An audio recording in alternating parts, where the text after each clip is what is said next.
So this is what? This place we just went to? This place where we went to is for around shelter for 100 people. Right. Why this is a special shelter place is because this place has a kitchen where they are making food for themselves for all the 100 people. Okay.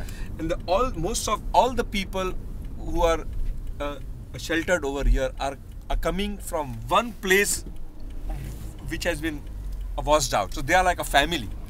They are staying there like a family, and one person every day he cooks for all 100 people. That's nice. And the one man, and then there are few ladies who help them in the cooking. But that one man is cooking every day. Now, a lot of the other shelters, that's not the case. No, in that case, like what I told you, that a military prepares the food. They're for them. preparing for food. So And this they is get more all- like a family. Yeah, this is more like a family. もう一台来ないな。もう来るよ。曲がれない。